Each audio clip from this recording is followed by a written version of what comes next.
제가 나침판이라고 생각해요. 나침판은 자기 의견을 가지면 안 돼요. 북쪽이 있기 때문에 내 북쪽의 침이 그쵸. 그냥 향하는 겁니다. 네네네. 뚜렷한 의견을 낼 것. 나침판이 강하게 북쪽을 알려줘야 항해를 할 거잖아요. 그래서 저는 무조건 A 아니면 B입니다.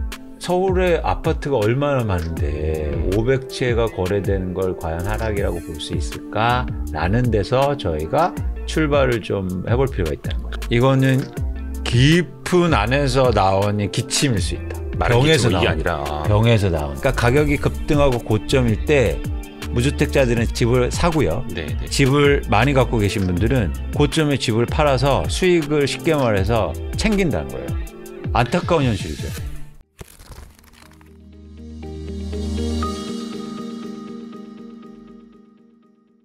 소개를 어떻게 해드려야 될까? 하여튼 뭐 미래에셋 증권 네. 예, 연구위원, 애널리스트 이광수 위원님을 모셨는데 저 진짜 개인적으로도 팬입니다. 아, 왜냐면은 예. 애널리스트 분들이 약간 소신파와 약간 분위기를 따라가는 파로 좀 나뉘지 않습니까? 근데 위원님은 정말 소신 있게 말씀을 잘 해주시더라고요. 저도 원래 분위기파였는데요. 아, 그래요? 네.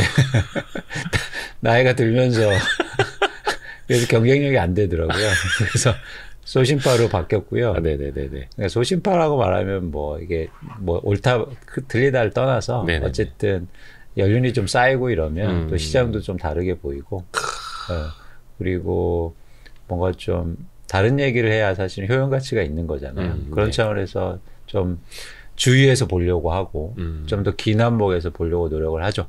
그러니까 저희가 항상 콘텐츠를 시작을 할 때 항상 정의를 내리고 시작을 합니다. 네. 이 이야기를 왜 들어야 되는가? 이광수 위원님만의 뷰를 왜 들어야 되는가? 물론 그 안에는 다양한 이제 경험과 경륜이 쌓여 있는 거고 데이터도 엄청나게 담겨 있는 거고 한데 혹시 먼저 좀 정의를 내려 주실 수 있을까요? 제가 기본적으로 분석하고 컨텐츠를 만들고 이야기하는 네. 전제가 있어요. 전제요. 네. 그러니까 두 가지 전제, 가장 큰 전제는 네. 여기서 편집장님 계시잖아요. 네. 편집장님은 그러니까 갖고 계신 생각을 제가 바꿀 수 없어요. 아, 네. 저 귀가 얇은데. 아니 그래도 안 바뀝니다. 사람은 그래요. 그렇기 때문에 네. 어떤 내가 주장을 할 때는 네. 그 사람이 모르는 얘기를 해주는 게 중요해요. 그냥 주장을 바꾸려고만 하는 게 아니라 네. 다른 관점으로 해석하고 그리고 다른 모르는 사실을 얘기하고 그래서 저는 여러분들이 듣지 못한 얘기를 해드리겠다. 그래야 들을 필요가 있잖아요. 너무 좋습니다. 네. 그래서 뭐 그런 것도 있어? 그렇게 생각할 수도 있어? 아, 그렇게 이해할 수도 있구나. 그렇게 전망할 수도 있구나. 이런 거죠. 또 하나 뭐냐면 네.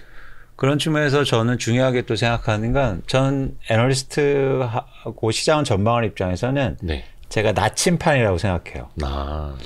이게 바다를 나침판으로 가잖아요. 네네네. 가잖아요. 네. 근데 그 나침판이 막 이랬다 저랬다 하면 됩니까? 정확히 알려줘야죠. 그렇죠, 그렇죠. 그게 첫 번째 조건이고 두 번째는 뭐냐면 나침판은 자기 의견을 가지면 안 돼요. 와, 진짜 중요한 말씀입니다. 북쪽이 있기 때문에 내 북쪽의 침이 그렇죠. 그냥 향하는 겁니다. 네네네. 근데 나침판이 막 스스로 생각해. 이거는 이번에 이쪽으로 가셔야 되는데요. 이번에 이러면 안 되죠. 그래서 뚜렷한 의견을 낼 것. 네네네. 그러니까 자산시장에서 저는 어떤 말을 많이 듣냐면, 왜 이렇게 강하게 얘기하니? 네네네네. 아니, 그러면 나침판이 강하게 북쪽을 알려줘야 항해를 할 거잖아요. 근데 막 흔들려. 이럴 수도 있고요. 저럴 수도 있어요. 근데 이 확률이 높아요. 이런 나침판이 어디 있습니까? 그러면 어떻게 제가 그 사람 말을 믿거나 그 사람 의견을 받아들일 수 있어요? 그래서 저는 무조건 A 아니면 B입니다.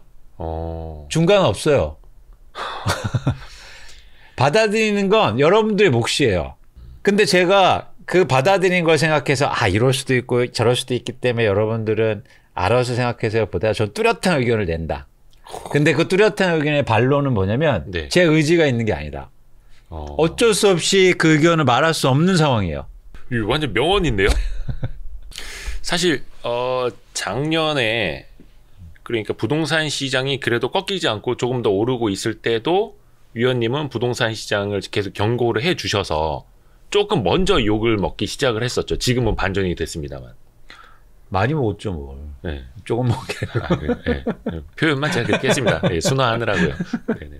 그러니까 예. 그런 차원에서는 그런 상황이 또 오잖아요. 네. 생각해 보세요. 왜냐면 뭐냐면 막 제가 이게 영상 나와서 그런 얘기를 해요. 네. 그럼 욕 엄청 달리지 않습니까? 네네네. 그러면 제 개인적으로는 어떻게 생각해요? 아, 그래? 약간 바꿔볼까? 근데 나침판이 그러면 안 되죠. 인간은 흔들릴 수 있지만 네. 나침판은 흔들리면 안 됩니다. 나침반은 흔들리면 안 된다. 아무리 그 북쪽을 지금 가리키고 있는데 배가 그 선장이 야 북쪽 아닌 것 같아. 나침판한테 야 생각해봐. 그런다고 해서 바꿉니까? 그렇게 얘기하더라도 북쪽을 계속 가리키고 있어야죠. 그렇죠. 네. 다만 동서남북은 고정되어 있지만 투자의 동서남북은 또 달라질 수 있는 거예요. 그 그럼요. 지형이 달라지면은 그때는 또 이제 다른 그럼요. 의견을 내야 되는 거고 역시 이제 뭐 사실은 부동산 담당 애널리스트라기보다는 건설업 담당 애널리스트시잖아요. 그렇죠. 그렇죠. 근데 그걸 하다 보니까 부동산 시장도 같이 보시는 거고 그쵸. 요즘 저 이제 건설주에 관심들이 없으셔서 그거는 맨 뒷 질문으로 좀 빼놨고요. 우선은 현재 그 부동산 시장 진단부터 좀 들어갈까요? 일단 좀 청진기를 대고 이 환자가 지금 어느 정도인지부터 좀 진단을 좀 부탁드릴게요. 사실 굉장히 중요한 말씀을 지금 하셨어요. 네네네. 저희가 전망을 할 때 가장 중요한 건 현재를 정확히 진단하는 게 중요합니다. 네네네. 그래서 뭐 이렇게 애널리스트 많이 보시고 주식시장이나 부동산 시장, 자산시장 얘기를 많이 들으시고 네네네. 또 오랫동안 기자 생활도 하셨잖아요. 네. 그러면서 사실은 저희가 큰 오류를 가질 수 있는 게 네. 전망을 할 때 인간적으로 오류가 생기는 부분이 있어요. 네. 왜냐하면 희망을 갖기 때문이에요. 자기 포지션에 따라서. 그렇기도 하고 미래는 달라질 거야. 현재하고는. 네. 이런 희망이 생겨요. 그렇죠. 근데 사실 미래는 현재부터 출발할 수밖에 없습니다. 그렇죠. 제가 제일 좋아하는 말이 콩 심은 데 콩 나고 팥 심은 데 팥 난단 말이에요. 네. 절대 미래는 달라지지 않아요. 그래서 현재를 정확하게 분석하면 미래가 보여요. 네. 그래서 말씀하신 것처럼 제가 부동산 시장을 분석하고 싶다 그러면 현재 한국의 부동산 시장에서 무슨 일이 일어났고 일어나고 있는지를 정확히 알아야 된다는 거예요. 이거하고 동떨어진 미래는 없는 겁니다. 지금 그래서 기침이 많이 나요. 그럼 이게 약간 가벼운 곳에 뭐 기관지염인지 저 깊은 곳에 폐렴인지 이게 더 커질지를 봐야 되는데 저희는 잘 볼 줄 모르고 네. 그래도 청진기 될 줄 아시니까 좀 그렇죠. 부탁을 드릴게요. 그렇죠. 일단 지금의 상황을 여러분들이 잘 보시면 가격이 하락하고 있습니다. 네. 이건 뭐 다 누구나 알죠. 삼척동자도 알지 이제는. 동의하는 거고. 예. 근데 여기서 이견이 있는 게 예. 거래량 감소예요. 거기 이견이 있어요? 예. 그러니까 어떤 이견이 있냐면 가격이 빠지는데 네. 거래량도 엄청나게 빠지기 때문에 많은 분들이 이렇게 생각해요. 야, 그거 몇 건 안 되는 하락이야. 그래서 저 하락의 상징성이 없다. 그렇죠. 시장을 대변할 수가 없어. 한두 건 하락하는데 그렇게 호들갑 떨어? 이렇게 얘기하는 분들이 있단 말이죠. 관점의 차이일 수도 있겠네요. 근데 언뜻 들으면 맞는 얘기도 있어요. 맞는 말 같기도 해요. 뭐 자산이 급한 사람이 파는 거지 그게 시장의 가격이냐. 그렇죠. 이렇게 얘기할 수도 있단 말이죠. 심지어 네. 지금 거래량이 어느 정도 감소하고 있냐면 서울 아파트의 한 달 거래량이 500채가 안 되고 있습니다. 제가 그 비슷한 이야기를 한 두어 달 전에 위원님이 서울 한 달 거래량이 뭐 700 몇 건입니다. 지금 집 사시면 서울에서 700명 안에 드시는 겁니다. 그 멘트 제가 기억을 하고 있거든요. 네. 근데 지금 그게 500명으로 줄었어요. 그래서 여러분 지금 집 사시면 500명 안에 들어가는 거예요. 이거 웃으면 안 되는데. 예, 그렇기 때문에 서울의 아파트가 얼마나 많은데 500채가 거래되는 걸 과연 하락이라고 볼 수 있을까라는 데서 저희가 출발을 좀 해볼 필요가 있다는 거죠. 거기에서 이견이 좀 갈리는데 거기에 대해서 그럼 위원님은 이게 그래도 상징성이 있는 가격 하락이다. 그렇죠. 아까 말씀하신 것처럼 이거는 깊은 안에서 나오는 기침일 수 있다. 큰 이렇게 뭐랄까 병에서 이게 나온다. 아니라 병에서 나온다. 병에서부터. 그 이유는 보시는 것처럼 이 그래프에 답이 있어요. 한번 같이 보실까요? 이게 거래량인가요? 그냥 점이 제가 실거래가를 일일이 다 찍어드린 거예요. 실거래가. 네.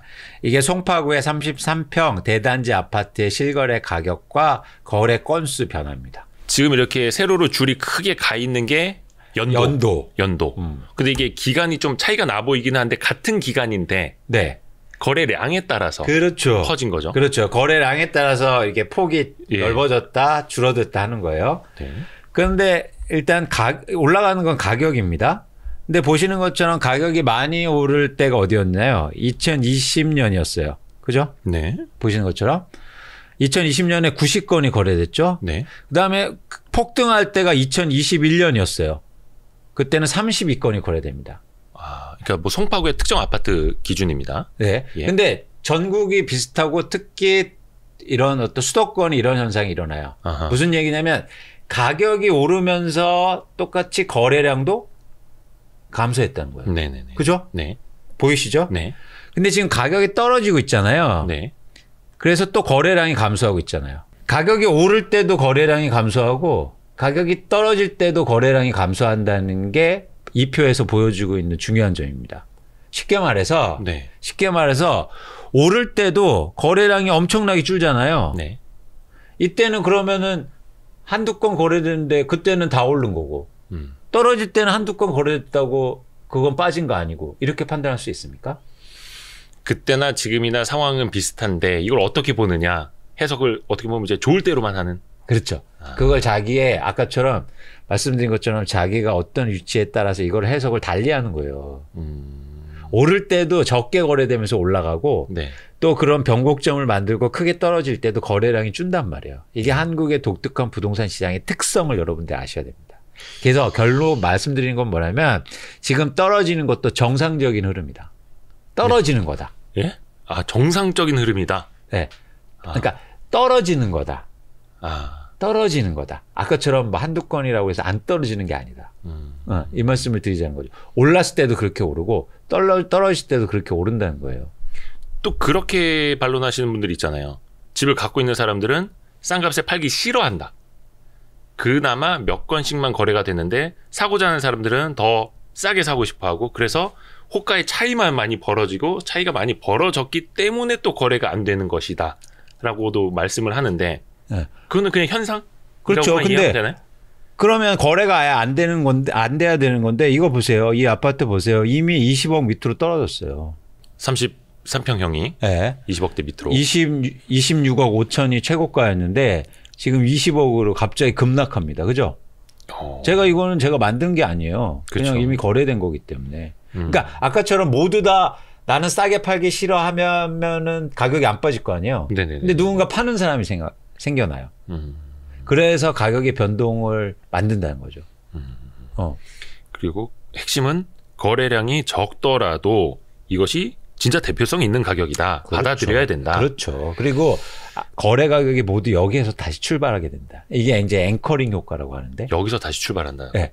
그러니까 편집장님 생각해 보세요. 네. 내가 이 아파트를 사고 싶어. 네. 그러면 얼마부터 출발하겠습니까? 다시 26억에서 출발하는 게 아니라 19억에서 출발을 한다. 19억부터 딜할 거 아니에요. 아, 그렇죠. 바보예요? 갑자기 그럼 저는 25억부터 협상하시죠 이럴 거예요? 이게 바로 앵커링. 여기에 다시 내리는 거예요. 아. 네. 그래서 이 가격이 굉장히 중요해요. 특히 지금처럼 하락 추세로 갈 때는 이렇게 떨어지는 폭이 되게 중요하고 이게 시장 가격이라고 저희가 얘기해야 된다는 겁니다. 그래서 여러분들이 착각하지 마시라고요. 그동안에는 사실은 네. 그랬던 것 같아요. 2022년 한 중반 정도까지는 부정하고 싶은 거지. 아닐 거야. 아닐 거야. 잠깐의 약세일 거야. 네. 곧 좋아질 거야. 근데 이제는 받아들여야 된다. 아니, 받아들일 수밖에 없는 상황이죠. 그렇죠. 이제는 그래서 다들 수긍을 하는 것 같아요. 네. 네. 근데 보시는 것처럼 또 하나 이 그래프에서 말씀드리고 싶은 건 폭이 굉장히 크다는 거예요. 보세요. 폭이요, 폭? 네, 떨어지는 폭이 단기간에 이렇게 급락하고 있는 겁니다. 아, 거래와 거래, 실거래가 사이의 폭이. 네, 아니요, 그렇죠. 갑자기 26억에서 확 떨어지니까 단기간. 네. 네. 이래서 지금 한국의 부동산이 굉장히 위험한 거란 말이에요. 그러면 저게 지금 폭포수 같긴 한데 이제 어디까지 떨어질지는 잠시 후에 여쭤보기로 하고 네. 우선은 Y라는 질문이 좀 붙어야 될 것 같아요. 왜? 왜 떨어졌느냐? 물론 많은 분들이 체감하고 계시다시피 뭐 물가, 금리 뭐 여러 가지 있고 그 전에는 뭐 수요 공급도 많이 나왔고 또 인구론을 이야기하시는 분들도 많고 근데 사실 가격이라는 게 어느 하나로 정해지지는 않잖아요. 네. 그럼 지금 이렇게 특히 이제 폭포수처럼 떨어지는 배경에는 어떤 이유가 있다고 보시는 거예요? 그 배경을 알아야 전망이 가능한 거죠. 네네네. 그 배경에서 가장 중요한 배경은 가격이 많이 올랐기 때문입니다. 보시는 것처럼 저게 지금 서울 아파트 실거래 가격 평균, 호당 평균. 잘 보세요. 이게 예를 들면 6억 이런 상황 속에서 2018년도에 8억, 19년도에 9억 4천, 2020년도에 10억 9천, 2021년도에 갑자기 12억 6천으로 바뀌어요. 평균 가격이죠? 네. 호당 네. 12억 6천만 원. 네.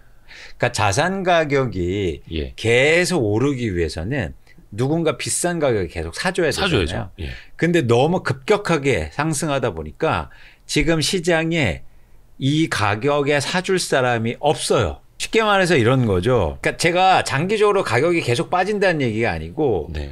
예를 들어서 계속 자산 가격이 오를 수는 있겠지만 그 안에서 진폭이 있을 거잖아요. 네네네. 근데 최근에 너무 급상승했기 때문에 사실 이 가격을 받쳐줄 수요가 없다는 거예요. 근데 잘 보세요. 아까도 말씀드렸지만 가격이 떨어지고 있는데 네. 거래량이 감소하고 있잖아요. 네.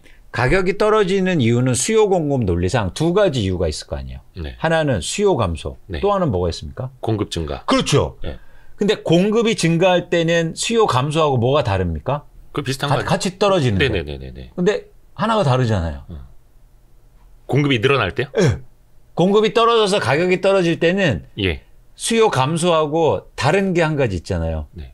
그러면 수요가 증가하는 효과죠. 공급이 줄어들면은. 아니. 아, 지금 헷갈린다. 갑자기. 네. 보세요. 똑같이 이유는 가격이 떨어질 때 공급이 증가하거나 네. 아니면 수요가 감소하거나 둘 다 네. 가격이 떨어지죠. 그렇죠. 근데 저희가 전망하기 위해서는 둘 중에 하나를 선택해야 돼요. 네. 그렇죠? 그럼 어떻게 선택합니까? 과거까지는 수요가 계속해서 높아졌던 거고 공급은 뭐 많이 늘지도 않았었고. 아, 예. 그렇게 깊게 나가시지 마시고 그냥 답을 알려주세요. 답을 헷갈려요. 경제 원론을 한번 보자고요. 네네네. 공급이 감소해서 공급이 증가해서 가격이 떨어질 때는 거래량이 증가해요. 시장에서 물건이 많아지면 가격이 떨어지잖아요. 네. 그럴 때 왜 떨어지냐면 거래량이 많아지면서 떨어진단 말이에요. 공급이 증가할 때 가격이 떨어지는 건 거래량이 많아지면서 가격이 떨어지는 거다. 그렇죠. 뭔가 지금 되게 활발하게. 그렇죠. 예, 활발하게. 그런데 수요가 감소해서 가격이 떨어질 때는 거래량이 감소해서 떨어지는 거예요. 아하. 거래량이 감소하면서. 이거 한번 보세요. 간단해요. 이거 한번 보세요. 이게 가격이고 거래량이잖아요. 네네네. 그럼 이게 공급이지 않습니까? 네. 그리고 수요지 않습니까? 네. 수요가 감소하면 네. 가격도 떨어지지만 거래량도 여기서 감소하잖아요. 그렇죠. 이해하셨죠? 아, 저 교과서에도 나오는 건데 이해하셨죠? 갑자기 여쭤봐. 예. 갑자기서 그거 좀 헷갈리셨. 맞아요. 다들 헷갈려 하세요. 근데 이게 원론으로 한번 돌아가 보자고요. 네. 대신 가격이 있고 거래량이 있죠? 여기가 공급이죠? 네. 여기가 수요죠? 네. 공급이 증가할 때 이렇게 증가합니다. 네네네. 그러면 가격이 빠지죠. 여기서 이렇게. 그렇죠. 그런데 거래량은 어떻습니까? 늘어나. 증가하죠. 증가하죠. 네네네. 이런 거예요. 그러면 같이 가격이 빠지더라도 이제 나중에 결론에서 다시 말씀드리겠지만 같이 가격이 빠질 때도 내가 물건을 언제 사야 되겠습니까? 아, 거래량이 늘어날 때. 그렇죠. 공급이 증가할 때 사는 게 더 유리하잖아요. 그때 가격이 더 많이 빠진단 말이에요. 그래서 지금은 살려는 사람이 주니까 거래량도 감소하는 거예요. 요거는 이제 도입부이기는 한데 네. 살짝 결론을 미리 얘기한 걸 수도 네. 있겠고 조금 네. 있다가 조금 더 그 결론을 다시, 가지고 네. 깊이 더 여쭤볼게요. 좋습니다. 어쨌든 지금 상황은 수요 가격이 너무 많이 올라서 살 사람이 없다. 이게 핵심이에요. 네. 여러분들이 시장을 그래야 전망이 가능합니다. 그러면 향후로 어떻게 하면 다시 가격이 오를까요? 제가 오늘 질문이 많아요? 아니요, 저도 그걸 여쭤보려고 그랬어요. 왜냐면 지금까지 이제 그러면 수요가 늘어나던 거 해야 되는데 그렇죠. 뭐 이슈도 많이 됐던 것처럼 마지막으로 집 산 사람이 영끌족들 무주택자 네. 그리고 거의 30대 초반까지도 네. 빚을 내서 가담을 한 거잖아요. 네.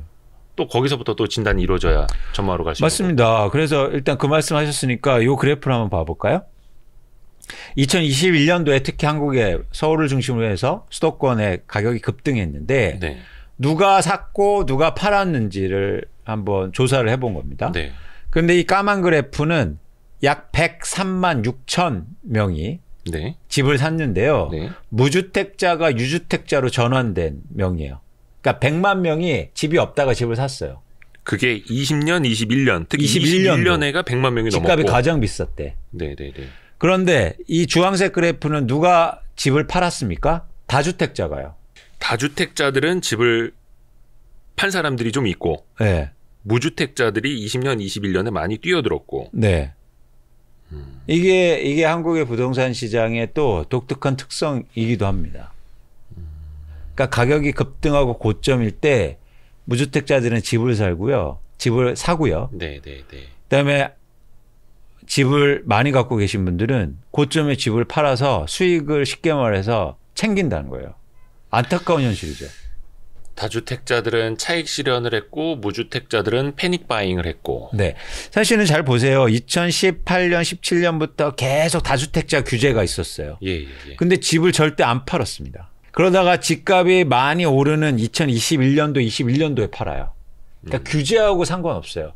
집값이 많이 올랐다고 보니까 판 거예요. 그때쯤 되면 팔아서 세금을 내도 남는 돈이 많고. 네.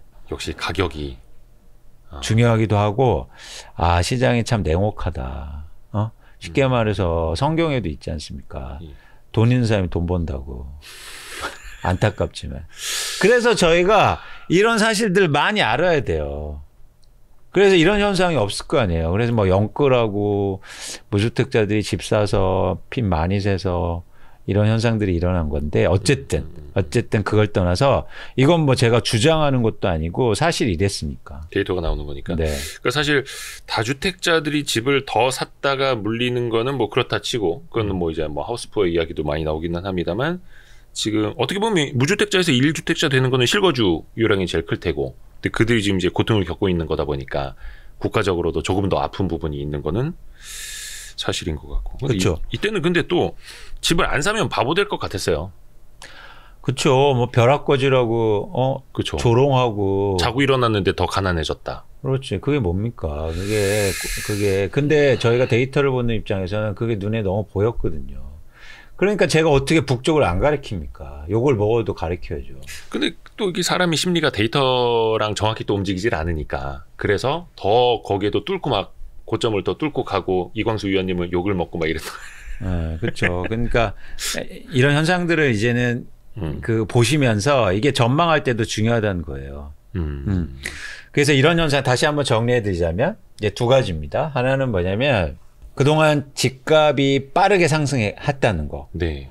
그런데 그 집값을 올린 건 무주택자 분들이 집을 사시거나 수요가 증가해서 급격하게 올랐는데 네. 그때도 사실은 거래량이 감소하면서 올랐다. 근데 제가 이 말씀을 또 다시 드리고 싶은 건 뭐냐면 그런 원인 파악을 해야 이제 전망이 가능한 거죠. 네. 그래서 지금 상황은 가격이 이제 떨어지기 시작했고 그다음에 거래량이 감소해서 시장에 수요가 없는 거예요. 네. 더 이상 이 높은 가격을 지탱해 줄 사람들이 없어요. 그다음에 가격이 빠진 거죠. 그러면 이제 다음 스텝은 뭐냐? 그러니까 네네네. 다음 단계는 뭐냐? 예. 다음 단계는 이제 집을 갖고 있는 사람들이 팔기 시작할 거예요. 여기서부터는 전망이에요. 다주택자들은 좀 팔았는데 그게 아니라 1주택자까지도 팔 가능성이 있는 거죠. 다주택자도 이제 팔기 시작하고. 그래서 아까 이제 무주택자들이 집을 사거나 아니면 이제 샀는데 여기서 무주택자들이 집을 샀다는 사실을 보면서 저희가 통계치료도 뭐가 나타나냐면 갭 투자가 엄청나게 증가합니다. 아, 그렇죠. 예. 네.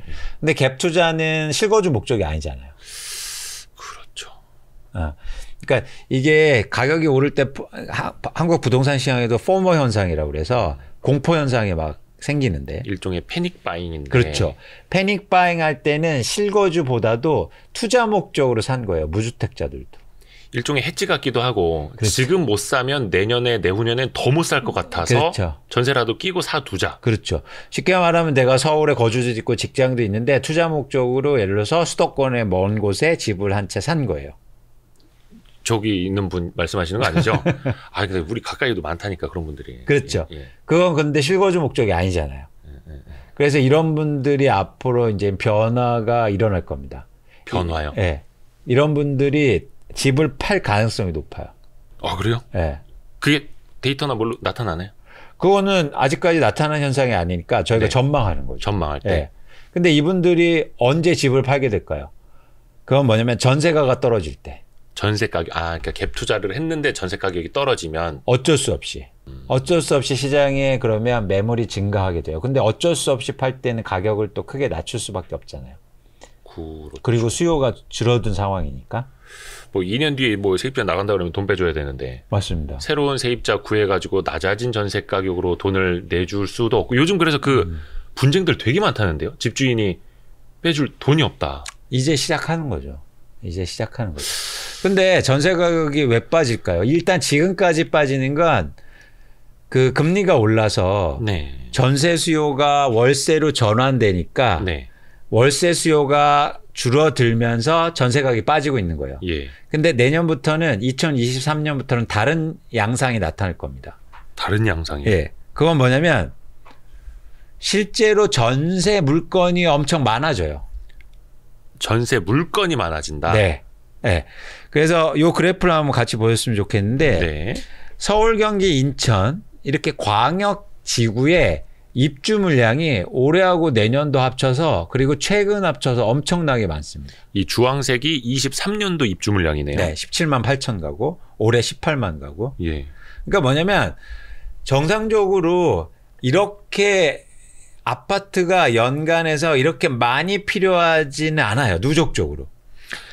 이 입주 물량이 이제 상대적으로 적은 게 아니라 과거랑 비교해 보면 이것도 많은 편이라고 보면 되는 거예요. 그렇죠. 그리고 2018년부터 막 23만 원, 21만 원, 19만 원 이렇게 많이 되어 왔단 말이에요. 네네네. 그렇게 되면 이제 전세, 월세의 임차인들을 찾기도 힘들 수가 있습니다. 새 집이 많아지니까. 그럼 전세 가격이 막 빠지겠죠. 근데 또 어떻게 보면은 2018년, 19년에는 그 서울, 경기, 인천에만 20만 가구 넘는 입주 물량이 있었으니까 네. 과거에 비하면은 그래도 줄어드는 거 아니냐 또 이렇게 보실 수도 있는 것 같아요. 아니 과거 평균으로 봐야죠. 평균으로 보면 수요도 보고. 수요 대비로도 네. 그러면 이것도 많은 거다. 네. 여기서 입주 물량이라는 거는 그 입주에 대한 수요가 아니라 공급 물량이라고 그렇죠. 봐야 그렇죠. 되는 거고. 근데 이런 입주 물량은 우리가 전세 가격을 볼 때 전세의 수요 공급은 투자할 목적은 없잖아요. 어떤 분들이 투자 목적으로 전세를 살거나 뭐 이러진 않잖아요. 그렇죠. 전세는 거의 다 실수요니까. 그렇기 때문에 철저하게 수요 공급으로 이루어지는데 누적적인 이런 어떤 입주 물량 증가로 인해서 전세 가격의 하락 가능성이 굉장히 크다는 겁니다. 전세 가격. 네. 그러면 전세 가격이 떨어졌는데 제가 갭 투자로 사놨는데 전세 가격이 빠지면 어떻게 되나요? 뭐 울면서 팔 수밖에 없어요. 속된 말로 던져버리거나 아니면은 내가 뭐 다른 데서 또 차입을 해서 세입자 먼저 뭐 내줘서 내보내거나 뭐 이래야 되는데 그건 또 뭐 이렇게 현금 가용 능력이 있는 분들의 선택의 여지고. 그렇죠. 선택의 여지가 없는 사람들 물량이 조금 더 하락을 부추길 수도 있다라는 그런 걸까요? 그렇죠. 아까처럼 시장의 가격은 다수가 움직이는 게 아니에요. 올라갈 때도 소수가 움직이고 떨어질 때도 소수가 움직여요. 그러면서 그 가격대가 형성되면서 또 다수가 거기에 이게 양대 효과라는 거예요. 양대들은 앞 사람만 보고 쫓아갑니다. 앞에 있는 양 엉덩이만 보고 쫓아가죠. 그렇죠. 그러다가 절벽으로 떨어지는 거예요. 그래서 가장 우두머리 한 명이 중요한 거예요. 그래서 그게 급매야, 급매수야, 그게 시장을 결정한다니까요. 오를 때도 그랬고 내릴 때도 그렇습니다. 그런 사람들이 많지 않아라고 생각하면 안 된다는 거죠. 자산 가격은 그렇게 움직인다는 거예요. 난 괜찮아가 아니고 누군가 안 좋으면 그 안 좋은 사람들이 시장을 분위기를 만들어요. 그러면 저도 급해지죠. 오를 때도 마찬가지요. 누군가 확 샀어. 네.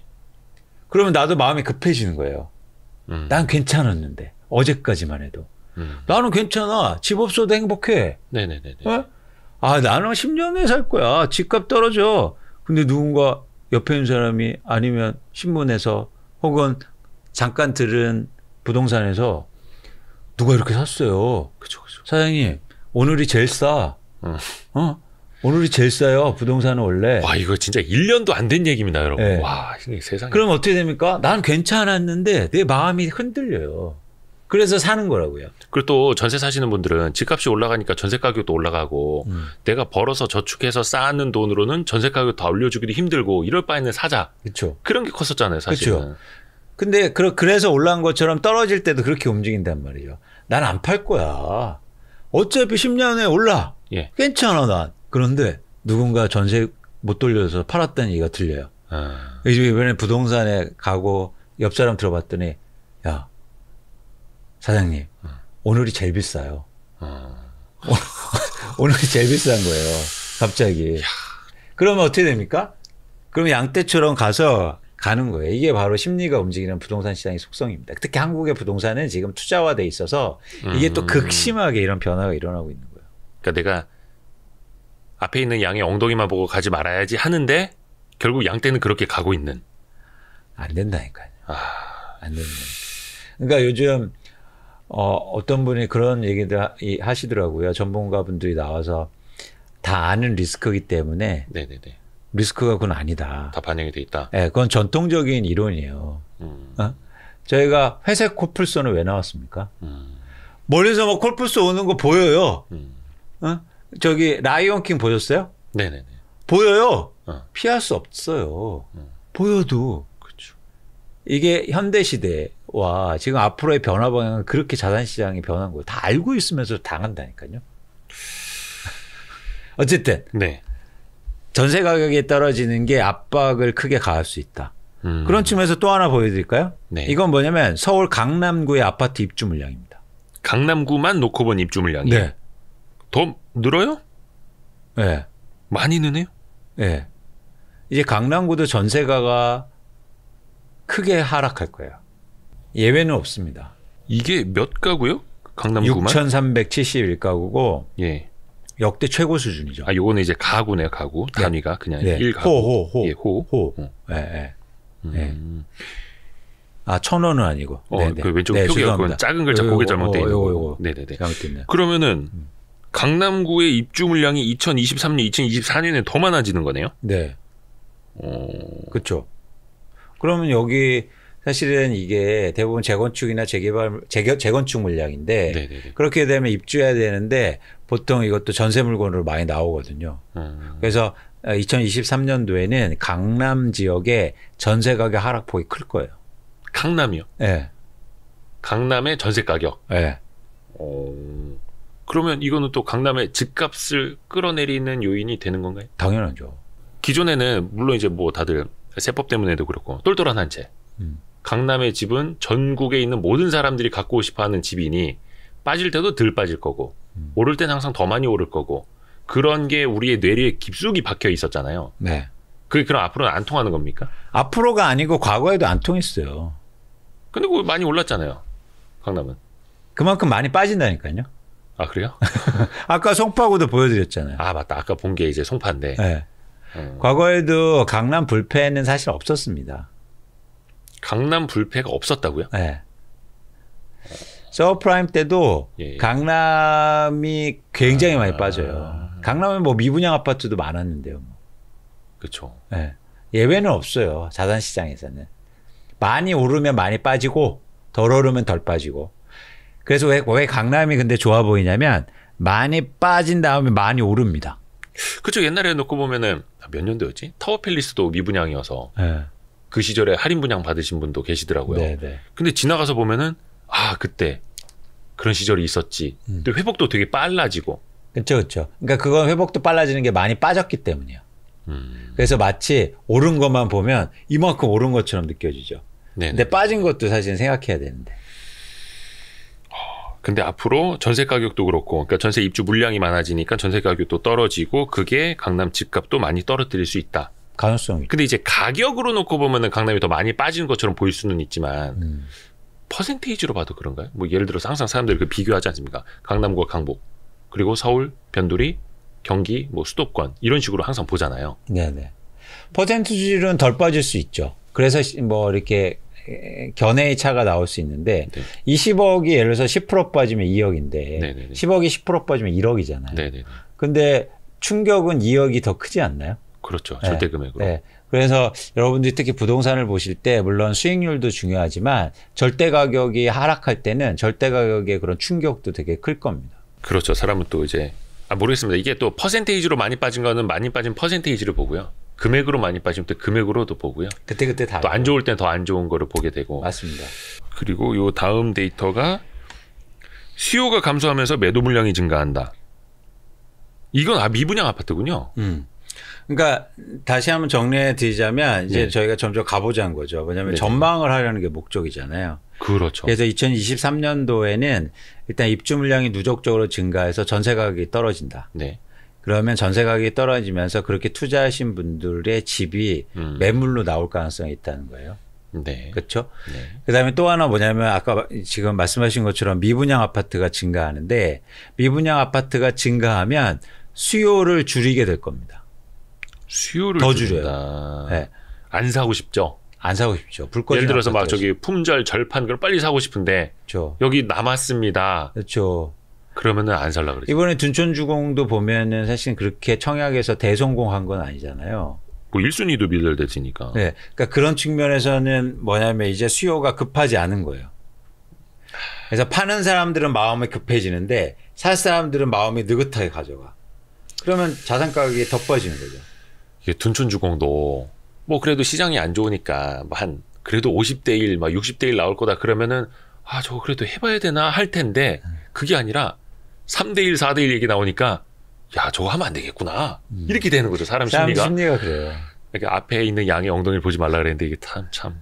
그래서 어쨌든 이런 미분양이 증가하면서 수요의 심리를 위축시키는 게 또 영향이 클 겁니다. 그래서 2023년도에는 지금까지 현재 시점까지는 뭐만 줄어요? 수요만 줄고 있어요. 네네. 그죠? 가격이 높아서. 네네. 그리고 가격이 높아서 수요가 줄고 있는데 이제 2023년도에는 수요는 더 줄는데 파는 사람, 팔고자 하는 사람 늘어난다. 그러면 가격 하락폭이 더 커질 수 있는 거죠. 사람들이 많이 내놓는 것 그 자체가 일종의 공급이 돼버리니까. 그게 공급인 겁니다. 가격을 결정하는. 그러면은 2023년도에는 2022년보다 가격 하락폭이 더 클 수 있다고 저희가 볼 수 있는 거죠.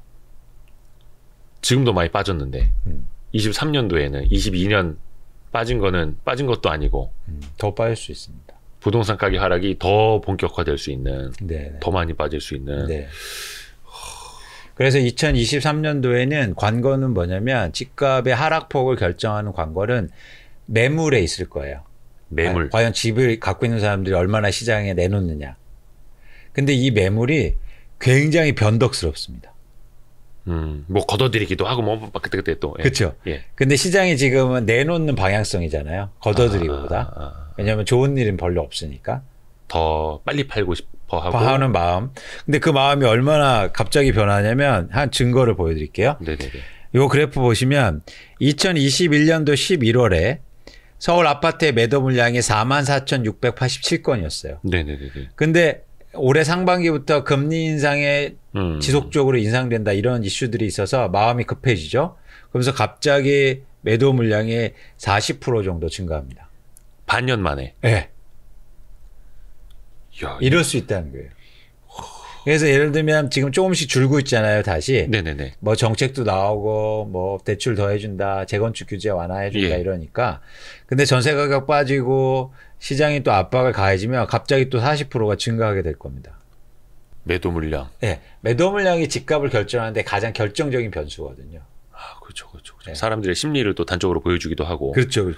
그래서 이게 비단 뭐 서울뿐만 아니라 경기 지방도 마찬가지고 전반적으로 2023년도에 매도 물량이 증가할 수 있어요. 그럼 이렇게 되는 거예요. 아까 다시 한번 보여드리지만 이게 공급이고 네. 수요고 네. 공급이 이렇게 확 증가하는 거죠. 네. 그런데 공급이 증가하면 가격이 이렇게 빠지잖아요. 네. 근데 제가 수요도 감소한다고 그랬죠. 그러면 수요가 이렇게 감소하면 어떻게 됩니까? 가격이 더 빠지죠. 네네네. 여기가 더 빠지죠. 네. 이럴 수 있다는 거예요.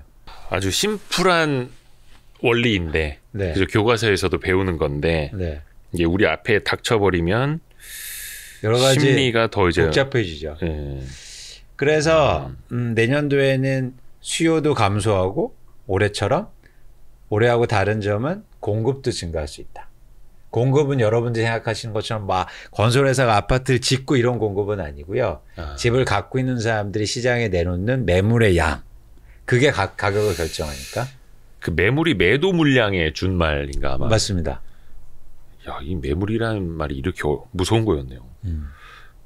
약간 그런 것도 가능한가요? 한 얼마나 더 빠질지 혹은 뭐 PIR 지표, 뭐 소득 대비 지표로 해서 어느 정도는 빠져야 바닥이 나올지 혹시 그런 것도 가능할까요? 그렇죠. 그래서 저희가 이번에 계산을 좀 해봤는데요. 예. 그러니까 저는 이게 두 가지를 여러분들 이 표를 같이 보시면서 이제 아셨으면 좋겠는데 이게 2023년도에 이만큼 빠지겠다는 얘기는 아닙니다. 네. 예, 연도를 얘기하지 않는 거고요. 예. 두 번째는 뭐냐면 이렇게 빠지면 제가 전제하는 게 가정하는 이렇게 빠지면 수요가 다시 회복할 수 있다고 보는 거예요. 요 정도까지 내려가면 진짜 이 가격이면 사야겠다라는 수요를 그렇죠. 자극할 수 있는 가격. 그렇죠. 아하. 그 가격을 한번 계산해 봤어요. 그랬더니 전국 기준으로 해서 한 26% 하락. 근데 기준은 어디냐면 22년 9월 실거래 평균 가격의 비교입니다. 이해하셨죠? 22년 9월 기준으로 전국이 한 5억 3천만 원 정도 되는데 네.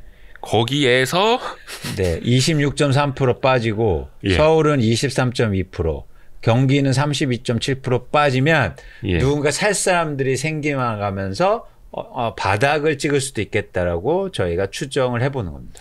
서울은 23.2%, 경기는 32.7%, 전국으로는 26.3%. 이게 네. 22년 9월 대비. 네, 와, 근데 이거 집값이 30%면 네, 어마어마한 거 아닙니까? 어마어마한 거죠. 네. 그 10억 집이어도 7억은 돼야 된다는 거고. 네. 그래서 절대 가격 수준으로 해서는 한 2019년 말 요 정도 수준으로 돌아가는 수준이에요. 코로나 이전 수준으로. 네. 그러면 이제 누군가 살 사람들이 생긴다는 거죠. 그래서 대표적인 지수로 저희가 주택 구입 부담 지수라고 이 그래프를 한번 보시면 정확히 말씀드리면 이게 100이면 내 평균 소득의 가정이 평균 주택을 구입해서 원리금 상환하는데 내 소득의 25%를 쓴다는 얘기예요. 25%. 네. 그러면 지금이 200이거든요. 네. 그러면 50%를 그냥 보기에는 50% 쓴다는 얘기잖아요. 그죠? 아하. 그런데 제가 아까처럼 그렇게 가격이 하락하면 137로 떨어집니다. 그러면 이때부터는 수요가 생겨나기 시작할 거예요. 그러면 이 단계요. 제가 이거 오늘 많이 그려드리는데 네네네. 이거 공급이고요. 네. 이게 수요죠. 네. 공급이 증가하면 매물이 증가하죠. 수요가 감소하고. 감소해서 이 가격이 26.2%라는 거예요. 네. 그럼 이 가격대가 오면 수요가 다시 증가한다는 거예요. 그러면은 이렇게 되겠죠. 공급이고 수요면 네. 수요가 이렇게 이제부터 증가하게 될 겁니다. 그러면 가격이 점차 오르면서 거래량도 증가하게 되겠죠. 그 지점을 이제 주택 구입 부담 지수로 보면 137 정도까지 오면 네. 그걸 이제 수요를 자극할 수 있는. 네. 그러니까 요거로 좀 풀어서 설명을 해드리면은 소득의 25%까지 원리금 부담을 할 수 있는 게 이제 100이라면 대략 뭐 한 40% 가까이? 그렇죠. 예, 소득의 한 40% 가까이는 내가 원금과 이자 부담을 할 수 있어. 라는 레벨까지 가면 네. 그때는 공인중개사 또 똑똑똑 하면서 집 보러 왔습니다. 가능하다. 그런 사람들이 생겨나기 시작한다. 근데 그것도 한 전국 평균 26% 네. 빠져야 네. 자극이 된다라는 그다음부터 거. 누군가 이제 관심을 갖는데 굉장히 흥미로운 사실이 하나 있어요. 예. 이렇게 가격이 빠지면 실수요자들이나 내 집 마련하는 분들이 집을 사는 게 아니고 투자하려는 사람들이 다시 집을 사요. 이게 통계에 정확히 나타나요. 항상 또 이제 그런 사람들이 먼저 움직이니까. 먼저 사죠. 그러니까 진짜로 돈 냄새 맡는 사람들. 그 이유는 이것 때문이에요. 이제 앞으로 이런 현상이 나타날 건데 한번 보세요. 네. 편집장 한번 생각해 보세요. 이게 저희가 이제 금리 얘기를 많이 하는데 네. 기준금리가 5%하고 할게요. 예. 이때 집값이 10억이었어요. 네. 그러다 기준금리가 10%로 인상됐습니다. 그럼 집값이 그래서 5억으로 빠졌다고 해요. 예를 들어서. 예, 예를 들어서. 그러면 이 시점에서 집을 누가 살까요? 진짜 감내 가능한 사람들, 뭐라 해야 되나? 좀 그래도 현금이 있는 사람. 고민이 돼요. 왜냐면 레버리지로는 쉽지는 않은데. 많은 사람들은 야, 이렇게 금리가 높은데 집을 어떻게 사라고 생각합니다. 네네네. 그죠? 네네네. 그런데 이걸 투자 목적으로 생각하는 사람들은 어떻게 생각하는지 아세요? 가격이 떨어진 게 중요한 거예요. 네네. 금리가 높은 게 중요한 게 아니고. 아하. 그죠? 아하. 금리는 다 떨어질 수도 있어요. 네네네. 그렇기 때문에 이 가격만 집중하는 사람은 투자 수요입니다. 실수요가 아니라. 예. 5%포인트 차이 나는데 5%포인트로 5억 벌려면 몇 년을 해야 됩니까? 그렇죠. 정말 노동소득으로는. 근데 금리를 보고 기준금리를 보고 이자 부담을 보고 그래서 전세가 낫냐 월세가 낫냐 그럼 집을 사야 되냐 고민하는 사람들은 어차피 실수요자고 네. 그게 아니라 한 채 더 사? 돈을 벌겠네? 이 정도 가격이면? 집값 많이 떨어졌네? 그렇죠. 투자해? 그렇죠. 이 사람들이 금리 신경 안 쓰고 가격만 본다. 그렇죠. 그래서 이 가격대가 오면 집을 사는 사람들이 또 투자하는 사람들이에요. 이미 정책적으로도 변화가 일어났잖아요. 2주택자 종부세 완화해주고, 그 다음에 이제는 대출 규제도 완화해주고 이럴 거란 말이에요. 그러면 또 투자하는 사람들이 시장에 또 들어오기 시작합니다. 가격이 떨어지면 조건은. 진짜 돈 냄새를 먼저 맡으니까. 네. 네. 이게 바로 차이점이에요. 근데 또 그거 놓고 보면은 역시 투자하는 사람들이 더 싸게 가져가고. 그렇죠. 되게 흥미로운 사실이에요. 요즘에 제가 어디 가서도 이제 말씀드렸는데 최근 금리가 급격하게 하고 있잖아요. 네네네. 근데 최근에 은행에서 대출 받을 때 많은 분들이 고정금리로 받아요. 그분들은 금리 낮을 때 변동금리로 받으신 분들. 그러니까 이거죠. 비싸게 사서 싸게 파는 분들인데. 그러니까. 지금도 이제 금리가 되게 높다고 하니까 그럼 여기서 고정금리로 받아야 되나 봐. 근데 나중에 금리 내려가면 또 고통받으시는. 맞습니다. 그런 분들이 와이스트릿을 보셔야 되는데. 변동금리일 때 80% 이상이 저금리일 때 80% 이상이 변동금리를 받았다니까요. 그러니까요. 이상하죠. 그게 8대2 법칙이 또 나와요. 저도 왜 그러는지 모르겠는데. 섬찟해. 그런데 저희가 반대로 행동해야 한다. 네네. 지금은 여러분들 제가 볼 때 변동금리를 한번 고민하시는 게 맞습니다. 지금은 그렇죠. 그렇죠. 이미 시중금리는 떨어지기 시작했습니다, 여러분. 그렇죠. 예. 그런데 여기서 이제는 불안해서 고정금리로 오히려 받으신 거예요. 금리가 아주 낮을 때는 거기서 조금 더 떨어질까 봐 변동금리로 받고. 그죠. 막 20년짜리 대출 받는데 한두 달 금리 변동 보고. 제가 볼 때 이건 소탐대실이다. 아까처럼 금리 높은 게 중요한 게 아니라 진짜 중요한 건 가격이 떨어진 거예요. 그래서 이런 말이 제일 무서운 거예요. 부동산 전문가들이 나와서 저금리로 전환될 때, 금리가 인하될 때 집을 사시라. 천만 말씀. 그건 틀린 말입니다. 아니, 금리가 높아도 가격이 떨어지면 사는 거예요. 금리는 기준이 될 수 없어요. 그러니까 영향을 줄 수는 있지만 기준은 안 된다. 그건 인과관계를 잘못 파악하는 거예요. 지금 집값이 떨어지는 원인을 금리 인상에, 금리 상승에 놓고 재단하기 때문에 거의 지금 뭐 90% 이상이 그렇게 얘기하잖아요. 네네네. 집값이 안 올랐는데 금리가 오르면 어떻게 되겠습니까? 집값 안 빠져요. 그러니까 지금 금리 인상 때문에 집값이 떨어진다고 생각하니까 네. 금리가 떨어져야 집을 사야 되잖아요. 네네네. 그렇게 논리가 전개되잖아요. 그건 아니다. 틀린 거다. 이거는 의견의 문제도 아닙니다. 틀린 거다. 그러니까 예를 들어서 기준금리가 영향을 전혀 안 준다는 아닐 거예요. 아니죠. 근데 영향을 주기는 주지만 금리와 부동산 가격의 방향을 100% 등치해서는 안 된다라는 그렇죠. 설명. 그렇죠. 예를 들어서 금리가 높더라도 가격이 엄청 빠졌어. 그러면 여러분들이 내 집 마련을 고민하셔야 된다. 그때는 네. 근데 금리 높다고 해서 아직 멀었어라고 생각하시면 안 된다는 거죠. 그래서 제가 기준을 말씀드린 거잖아요. 한 26% 정도 빠지면 여러분들 한번 고민해 보시자. 그러니까 그때 되면 이거죠. 철수 아빠, 영희 엄마, 우리 이제 집 사야 되는 거 아니야? 가족 회의를 해야 된다라는 거죠. 그렇죠. 고점 대비 한 26%뭐 30% 정도 빠지면 그렇죠. 근데 그러니까 그거는 2022년 9월 기준이었습니다. 근데 예. 반대 거예요. 집값은 안 빠졌어. 네.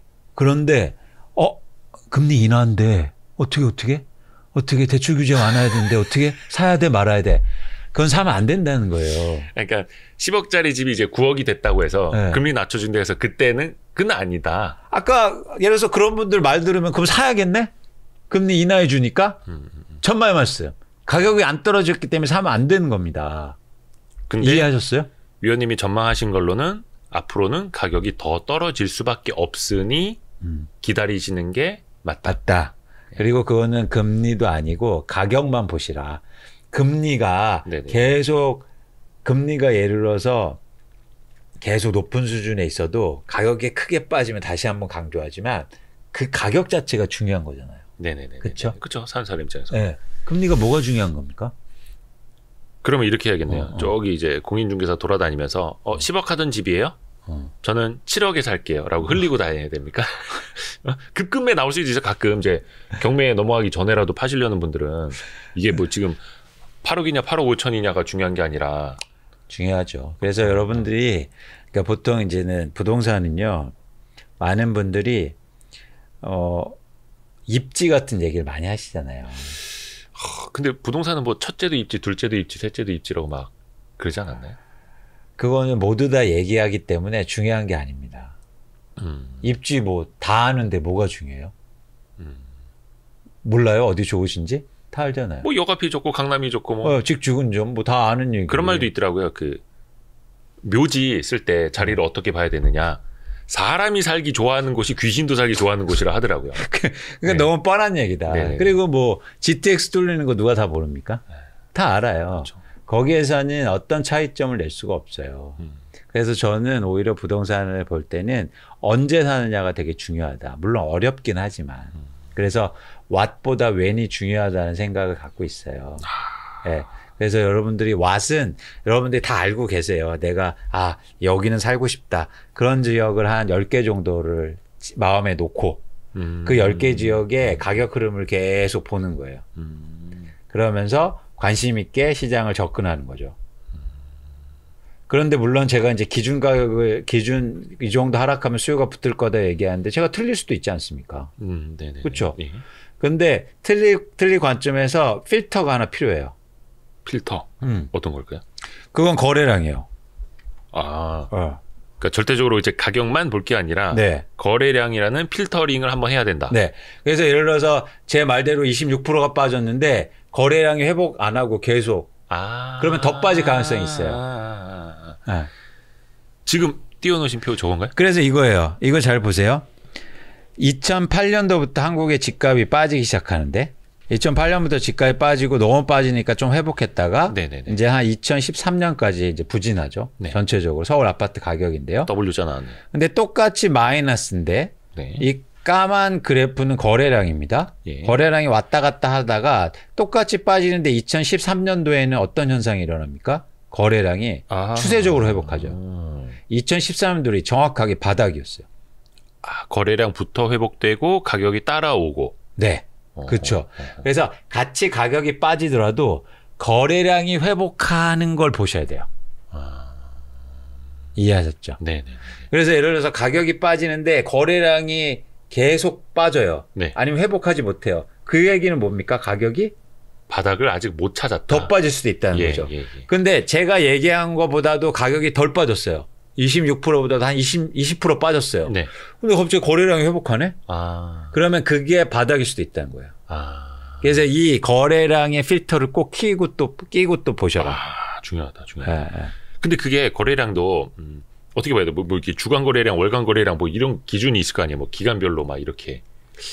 그냥 뉴스에서 거래량이 회복되고 있습니다. 약간 분위기를 또 보는 거는 그 쉽기는 한데. 네, 그래서 이렇게 하시죠. 네. 자, 여러분들이 살고 싶으신 아파트는 10건을 정하세요. 10개 아파트 정도는 정하실 수 있잖아요. 아, 이거 뭐 100개는 못 정하겠습니까? 예. 100개는 너무 많으니까 네. 10개 정도 정하시고 10건에 지속적으로 월별해서 네. 월별로 실거래건을 조회할 수 있습니다. 아. 그래서 그냥 여러분들 그 포털 사이트에 가셔서 아파트 실거래가 조회하면 국토교통부에서 제공하는 사이트를 딱 정확히 나와요. 그렇죠. 그러면 그 아파트가 얼마에 거래되고 그리고 몇 월 며칠에 이렇게 거래됐다는 거 나와요. 한 2주에서 한 달까지 시차는 있습니다만. 그렇죠. 예. 그래서 그걸 한 건이 되잖아요. 한 건이. 네네네. 한 건마다 계산하면 내가 월별로 그 아파트가 몇 건 거래되는지 나오잖아요. 네네네. 근데 지금 통계상으로 보면 100채에 있는 아파트에서 네. 단지 전체가 지금 통계적으로 보면 평균 1.5채에서 한 채가 1년 동안 채 거래가 안 되고 있습니다. 1년이요? 네. 1%. 월별 실거래가 아니라 1년에 지금. 네, 1%예요. 어이구야. 근데 과거의 정상적인 규모의 최저 하단이 4%에서 5%였어요. 그건 뭐냐면 1년에 4채에서 5채는 거래됐다는 거예요. 어우, 근데 지금은 그 한 4분의 1밖에 안 되는 거죠. 그렇죠. 그래서 이 1%가 4%에서 5%대로 올라올 때 평균 거래량이 그거네요. 추세적으로 최소한 4개월에서 6개월 정도 이상. 예. 그렇게 올라오면 거래량이 회복하고 있는 거예요. 이해하셨죠? 쉽죠? 네네네. 쉽죠? 네. 그럼 예를 들어서 내가 살고 싶은 아파트 단지가 전체가 100채가 있습니다. 네. 그럼 1년에 몇 채가 거래되는 거예요? 4%면? 네 채 정도? 아, 100채, 1000채? 아니 4%. 4%? 네. 잠깐만, 제가 지금 뭐 제대로 못 들었어요. 설명해 주세요. 예. 아 집중을 안 하시는 아니, 거예요. 지금 받아 적고 있다가. 예. 1000채 중에서 4%가 거래된다고 하면 1000가구 중에서 40연간. 예, 그렇죠. 그러면 40을 12로 나눠야겠네. 월간으로 보려면. 예. 아니 근데 연간으로 40채라고 하죠. 네. 그래서 40채 정도 거래되면 거래량이 이제 회복하고 있다고 보시는 거예요. 이해하셨죠? 연간. 예. 그래서 연간으로 이거를 환산할 수 있으니까. 쉽게 그냥 6개월로 잘라 보면은 6개월에 한 20채 정도가 그렇죠. 거래가 되면 그렇죠. 이거 평균 찾아왔네. 그렇죠. 그러면서 봤더니 가격은 조금씩 빠지고 있어요. 그리고 가격이 회복하지 못해요. 그러면 이게 내가 이 집을 사야 될 때구나. 내 집만을 해야 될 때구나라고 저희가 볼 수 있다는 겁니다. 그러면 한 달 기준으로는 대충 한 서너 건 정도는 거래가 돼야 그렇죠. 1000가구 기준에 한 달 기준으로 그렇죠. 서너 건이 거래가. 그러니까 요즘에 보면 부동산 사이트들 보면 저기 1월에 한 건, 뭐 5월에 한 건, 아니면 거의 1년에 거래 한두 건밖에 안 되는. 그래서 1%, 정말 많을 거예요. 1.5%. 네. 근데 그게 약간 뭐 점도표처럼 따따따 촘촘해지기 시작할 때, 그렇죠. 그게 한 연간으로 한 4, 5% 정도의 거래. 와, 오늘 정말 선생님한테 많이 배웁니다, 우리. 이광수 선생님. 네. 아, 요런 거 진짜 거의 유료 강의에서 막 가르쳐 주는 거잖아요. 사실 부동산 강의 이런 거. 전 다 무료입니다. 아, 감사합니다. 네. 예. 우리 감사는 미래에셋증권에 표하는 걸로. 이거를 이제 언제 사야 되는지도 우리가 같이 이제 공부를 하고 있고. 그렇죠. 그 시점이나 이게 정도에 대한 말씀드렸고, 시점은 거래량이 회복하는 걸 여러분들 유심하게 보시라. 거래량이 왜 회복하냐면 다시 말씀드리지만 가격이 떨어지니까 누군가 사기 시작했다는 거예요. 투자자들. 네. 이미 아주 소수의 단지들이 30% 이상 빠진 데가 있거든요. 네네네. 그런데 거래량이 조금씩 회복하고 있어요. 아, 먼저 확 빠졌던 데들? 아, 그래요? 네. 어디예요? 그건 알려드릴 수 없습니다. 아, 그걸 찾아봐야겠네. 네네. 왜냐하면 또 거기가 선행지표가 될 수 있는 거잖아요. 그렇죠.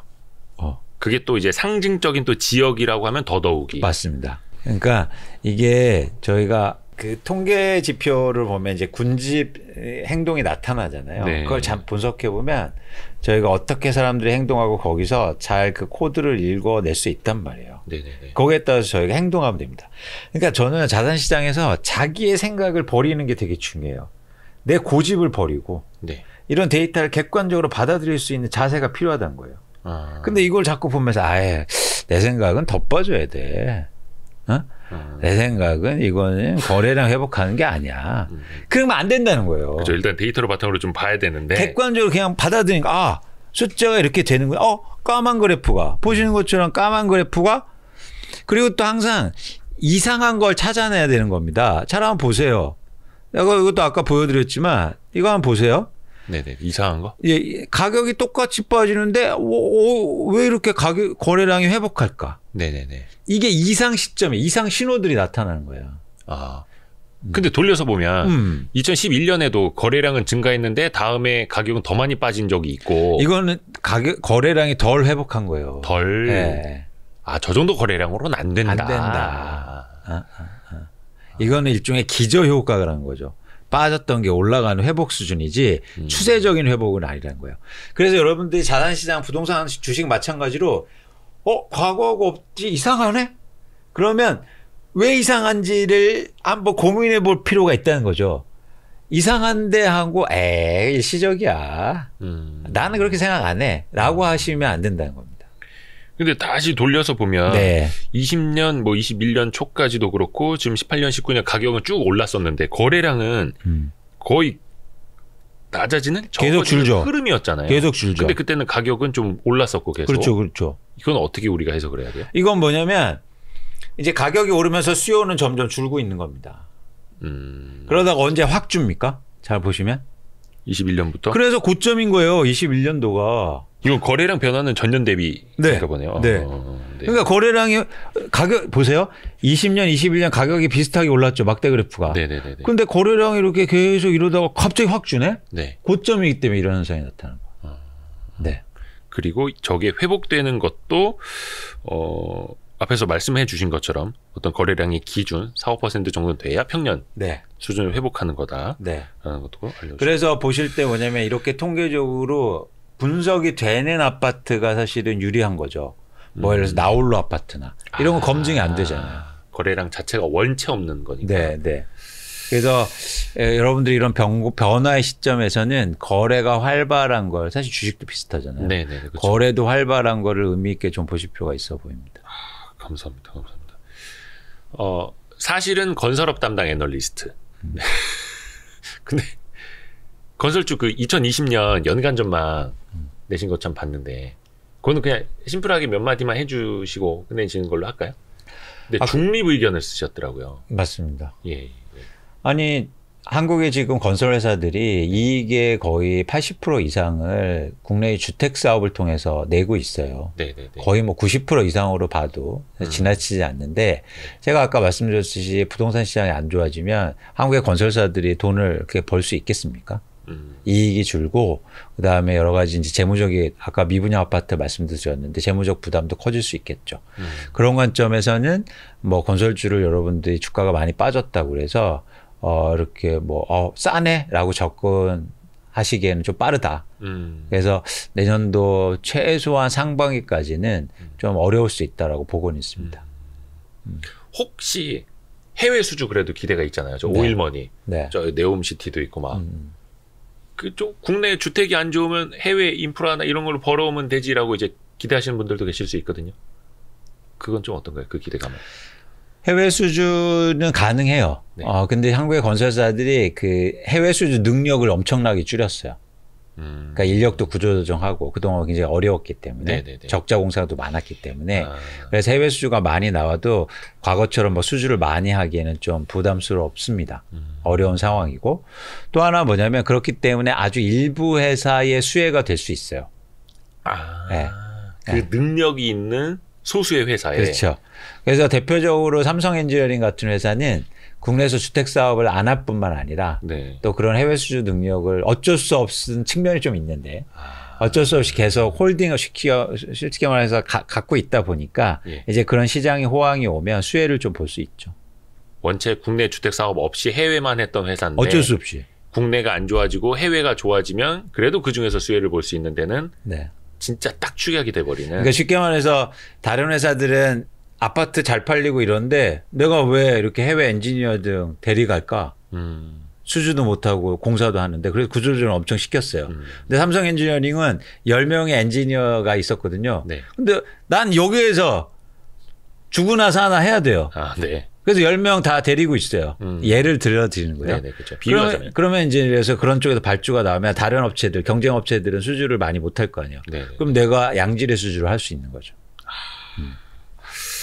참 이게 그 시절이 또 이제 다시 이렇게 역전이 됐습니다. 그러니까요. 그게 사이클이 있는 거죠. 그러게요. 네. 이 부동산 시장도 우리가 이런 얘기를 할 줄은 어떻게 알았습니까? 맞습니다. 또 이제 또 이게 바닥 신호 잡는 법, 또 이제 투자자라면 혹은 실거주자라면 어떻게 해야 되는지도 오늘 이광수 위원님이 진짜 좋은 말씀 많이 해주셨습니다. 한편의 강의를 들은 것 같습니다. 죄송합니다. 제가 오늘 너무 네. 답을 강요한 건 아니죠. 아니요. 네. 나침반은 자기 의지를 가지면 안 된다. 이렇게 또 이야기를 해주셨기 알겠습니다. 때문에. 네. 네. 아유, 오늘 우리 와이스트릿의 나침반이 되어주신 미래에셋증권의 이광수 위원님 정말 감사드립니다. 고맙습니다. 감사합니다. 아유, 고생하셨습니다. 감사합니다.